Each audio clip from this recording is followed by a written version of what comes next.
little by little, I started to see that what my students really needed was not so much the textbook as it was a teacher who was mindful about what they were teaching and trying to create a learning experience custom made for those kids. Welcome to Inspiring Teachers, a show bringing you classroom tips, motivation, and stories from successful educators. Join Tavis and Danny as they explore the why of teaching. Hello and welcome to Inspiring Teachers. I'm Tavis Beam. Along with me is Danny Hogger. And today we are talking with Matt Miller. Matt, thank you so much for making time with us today. Hey guys, it's my pleasure. Thanks for having me on the show. Absolutely. So we've been talking with a lot of teachers, just really hearing about their story, what got them into teaching, and their why of teaching. So can you start us off? Tell us a little bit about what you do and all of the wonderful accomplishments that you've had so far in your career. Oh, goodness. Well, I right now I do professional development, and I write the Ditch That Textbook blog, and just a variety of other things related to that. That whole Ditch That Textbook thing. But before that, I taught high school Spanish for 11 years, and got into it kind of almost by accident. I was a journalism major in college and thought I was going to be a newspaper reporter or a newspaper editor. Graduated from college, went out into the real world and got a job as a newspaper reporter. And I hated it, sadly. What was it about it? Because I worked for the LA Angels. I used to look down the newspaper line in the media box and see a bunch of faces and face palms, and someone hits a grand slam on the 4th of July and they don't even lift their heads. What was it that didn't appeal to you once you actually saw it? Well, for me, it was sort of, it had to do with the content. I think that I was covering county government, which was not super exciting, and right. There was some kind of shady things going on in the county government. I was supposed to storm in and demand answers, and that just really was not me at the ripe old age of 23 years old. Oh, yeah. So. One thing street cred yet. Yeah, or the confidence or the life experience. So, right. Long story short, my wife was a teacher, and I started to realize that the things that I loved about journalism mostly revolved around helping writers improve their stories as an editor. And I started thinking, oh my goodness, that sounds more like education than it does journalism. So one thing led to another, and there I was in the classroom, went in on an emergency teaching permit, didn't have a student teaching experience, didn't have really hardly any education background whatsoever. And there I was in a classroom full of high school kids trying to teach them Spanish. And it was a wild ride after that. But, that's sort of the origin story behind all of that. Pregunta, ¿por qué Spanish? Wow, we got Spanglish going on today. Hey, I'm 50% Mexican, so I'm just trying to. So you're going to speak in 50% Spanish. Okay, now I understand. I'm being true to who I am, and that's what the show's about. So, but why Spanish? It was just, to be totally honest, it was when I decided I wanted to go into education, it was mostly because I wanted to teach, not so much because I was in love with the content area. And I was thinking, my background is in journalism. There were only like 2 or 3 high school journalism jobs in the entire state of Indiana. So that wasn't going to happen. So I thought, what is it that I like enough that I could teach day in and day out every day? And I enjoyed my Spanish classes in college and in high school. And that just seemed like the best route. So that's how I ended up there. Excellent. Very nice. When did the Ditch That Textbook philosophy start? When did all of that generating of content and become quite a revolution, I think? And there's a lot of good to come out of what you're writing and what you're doing, and suggesting that we're always evaluating what is the best way to teach. But where did it start? Yeah. So for me, it was a few years into my teaching career. I'd been teaching for had kind of figured out on the job, so to speak, how to teach. And about 3 or 4 years in, I was teaching very traditionally: textbooks, worksheets, workbook pages, lots of sitting, and there was a fair amount of lecturing. And I started to, after I'd done that for a little while, I started to come to this scary realization that the kids in my high school Spanish classes couldn't speak Spanish. No. You have a problem. Yeah. Paperwork and Yeah, exactly. Turns out the textbooks and worksheets don't make fluent Spanish speakers. And I was thinking, babies learn how to speak English on their own without verb conjugation drills. There has got to be a better way to do this. And I just started experimenting with things. I started trying some conversational Spanish stuff. I tried pulling from my students' interests to try new things. I started incorporating technology. I basically just kind of saw my classroom as a lab, and I was a scientist doing experiments. And I would gauge the results, and if things didn't work so well, I would look at them and figure out why they didn't, so I could learn a lesson from it. And if they did work well, I'd reverse engineer it to figure out why, so I could build on it. And just little by little, I found things that worked better than doing the comprehension questions at the end of the chapter, and little by little, I started to see that what my students really needed was not so much the textbook as it was a teacher who was mindful about what they were teaching and trying to create a learning experience custom made for those kids. And so through that, I started kind of weaning my way off the textbooks until eventually one day I'm going, why do we even have these things? We don't even need them anymore. I'm sure your colleagues are all thrilled and throwing their textbooks out the window right now. Oh, thrilled. Yeah, it was such a smooth, easy journey, and there were no complicated discussions. It's a light bulb moment for everyone. But in reality, what you're saying is wonderful, but labor intensive. There's a lot of front end work that you've got to do. So how is it being received, generally speaking? Not necessarily your colleagues, but on a whole. It is. I mean, it is labor intensive if you want to try to scrap a textbook all at once. Now, what I almost always encourage teachers to do is kind of like wean their way off of it little by little, which is funny because, and there's a whole story behind this, which is funny because I didn't do it that way. There was a moment, kind of like an I can't take this anymore moment that I had in the middle of a class at one point, and the textbooks went in the closet and never came back out. I don't recommend that. Poet Society, you're tearing the pages out. It wasn't quite that dramatic. I wish it was. I wish I had a story like that, but sadly it was. Captain, my captain. Yeah, exactly. Capitano. No, never had. Capitano. I wish. No. We're too but really. Like, good job. Dose for dose. Sorry, we went too far. No, that's fine. But it was like, I mean, it is labor intensive if you try to do a lot of it all at once. But I think if you find a lesson that isn't working the way that you want anyway, one of those, it can't be any worse than this kind of lessons. And you try experimenting with something like that, and you just do it little by little as much as you can. You might get kind of gung-ho like I did and try to do a bunch of it and sacrifice some of the time and the effort that it takes to do a lot of that. But I think it can be done little by little over time. And there is that whole realization that you have at some point where you're going, if I was doing this, if I was letting the photocopier do all of this work, it would be so much easier. But then you also have those moments in class where you truly feel like yourself, like your own personality as a teacher. You feel like you're making your own unique contribution to that class. And I think in those moments, for me, that's what made it worth it.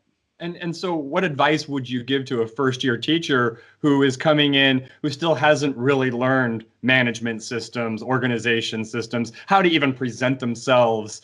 So much of my first year did rely on the textbook as my guide of scope and sequence, and just what am I going to have them do for the next 90 minutes or 55, depending on how long your classes are. So what advice would you give to a new teacher in that circumstance? Survive. Yeah. That's what I would say. I would say survive. That first year, especially for me, I didn't have a student teaching experience. I didn't know what in the world I was doing. No shame to you for doing whatever you need to do to get through that first year and to learn about what it's like to actually be a real teacher in a real classroom, which is very different from the picture that you get painted in a lot of college education programs. There's still so much on the job training, so to speak. But then maybe after that first year is over and you reflect back and you think, what did I like? What went well? What was effective? And what can improve? And once you've got that first year behind you, then maybe you start to change things a little bit, and you start to realize, see, I think that's one of the hardest things to do, especially for new teachers, is to find their teacher's voice. Find their personality as a teacher. Who do you want to be as a teacher? What kind of legacy do you want to leave? And those are such huge questions, even for seasoned teachers. And I think once you get a little bit of perspective and you start to see what that's going to look like, and that might be after your first year teaching, might be after your third year teaching, might be after your second month teaching, just depending on who you are and what your experience is. I think at that point, you start to change course. And so, in that case, if you need that textbook to be that framework to help you see what comes after what, then lean on that as long as it's necessary. But once you start to see there's a better way, maybe that's the time to start to change. Really good point. Yeah, it sounds like with confidence comes the ability to build and construct and make your way, like you do in any career. So I hear how it started. And I hear where it's going and what it's doing. And I love when I've created a new project that gets them out of their seats or investigating each other. We just did a great oral history project where they had to go research someone in their family. And so many students said, I learned so much about a grandparent. I had no idea they were this or that. And that's such an enriching life experience. I have a question, though. When someone is so novel and comes up with such an idea that really pushes the understandings of what a teacher can do and does, has there been pushback? Like, has there been difficulties? And what did you do to stay focused and inspired in your goal and find your teacher voice? So how did you overcome any obstacles that would come, any pushback that has come? Yeah. I think anytime you try to do something different and you try to change, there are people whose comfort zone you start to butt in on a little bit. And it's like humans, I have found, and it seems like especially us here in the United States, we are so addicted to comfort. And when there aren't structures in place to push us out of our comfort zone, it's easy for us to just stay there. And I think now I know there are a lot of teachers who want to push their comfort zone and they want to grow for the sake of their students, but we know that there are some of them that are very happy and very content to just continue to do what they've always done. And so, for me, I've had my fair share of pushback, whether that's being in the classroom and having students who have done school a certain way for years and are good at it. They are good at playing the game of school and they know how to collect the points and get the grades. I've gotten pushback from them. I've gotten pushback from parents where I wanted my students, for instance, in my Spanish classes, to be more conversational and talk. And they saw that it was pushing their kid out of their comfort zone and they wanted to save them. And so in that case, I got pushback from parents. I would have pushback from teachers who thought that I was going a little too far, or the things kids got to expect from my class, they didn't like the fact that they expected it in their class too. Right. And so you get a little bit of that. And I think my answer to this might lack a little bit of flash. I hope it doesn't disappoint you, but I think it's the right answer. I think you got to look at the kids. And I think you've got to see, is this pushback that's coming from wherever, what's the heart of that pushback, and is it best for kids? Is it best for my students? And I saw the enormous gains they were making. See, I didn't get pushback from very many of my parents because they would come in and they would say, oh yeah, we took 3 years of Spanish in high school and I can't remember a word of it. Right. You hear that so often, but their kids would come home and they would talk in complete sentences from Spanish 1. They weren't perfectly accurate, but they could talk. And so they saw the results. And see, I think when it comes down to all of that, you look at the kids, but you also could look at the results. Yeah. See, whenever I think you get pushback, you're afraid that you're going to get pushback. you build your case through results. And so that could be something very small where you take one of those "it can't be worse" lessons and you gauge the results. And that doesn't have to be points in the grade book. It can be how engaged the kids are. It can be how you see them interact with each other. You can see the way that they think in their faces sometimes. And you gather those little bits of results. And when you start to see positive results, to me, that's permission to take it to the next step. Right. And I think whenever your school leaders see those results and the parents see those results, that's the language that they speak. And it's hard to argue with that. It's listening to your audience and making it around what they need. Absolutely. Exactly. Making a student-centered classroom, not a textbook curriculum, whatever it is. It's about the kids and really listening to them and reading them. That's wonderful. Thank you for sharing that with us. Yes, we're inspired by the fact that you stuck with your gut and went with it. And now so many teachers are following your lead and doing other similar materials. We too, when we started talking about teaching, our wives are both teachers. So much like yourself, we talk about teaching constantly. And teachers burn out, teachers leave, just like newspaper journalists or sports reporters, right? So we created this to keep the motivation, to keep the passion up. We all need a lift, and we all can be that lift for each other to know there's people out there who are creating student-centric classrooms and doing so much. We just have one more question. We're grateful for your time. And that is, when your students would leave the room at the end of the year, what's one thing that you would like to have them learn from you besides just curriculum? Yeah. I think that's a great question. And that's something that I really believe in too. And first of all, can I just say from what you were saying earlier, if that's the mission of this podcast is to encourage teachers in that way, thank you. Thank you for doing what you do. And, it's a real issue, teacher burnout, and the fact that we've got really, really good teachers leaving the profession. So thank you for doing that. I promise I wasn't just saying that to buy time to answer your question. A journalist. So such a thing? No, we don't know how to manipulate the conversation like that. I think the big thing is that I wanted students to know that their voices were valued. And so when we were doing little practice activities or they were creating something within the language or whatever, I wanted them to know that their unique personalities were important, because that's really what's going to guide them into their adult years and into their careers and into their relationships. And it's so hard to build confidence in who you are. And I know working with teenagers, which I spent my entire classroom career doing, that's such a formative time when it comes to that. And I think that kids just need to know, hey, I may be a little different, but I have a unique personality and it's important. And I think that's what I wanted to shine through every single class. That's really wonderful. Thank you so much for sharing. I really like how student-centered you are. You're really focusing on the individual. And I think that that's really where we draw a lot of our passion from this job. It really is about the relationships that we build. And the more we can get them up out of their seats, not doing the work, we're giving ourselves the opportunity to create an environment where you get to interact with them, you get to know them, and you get to make them part of your life. Yeah.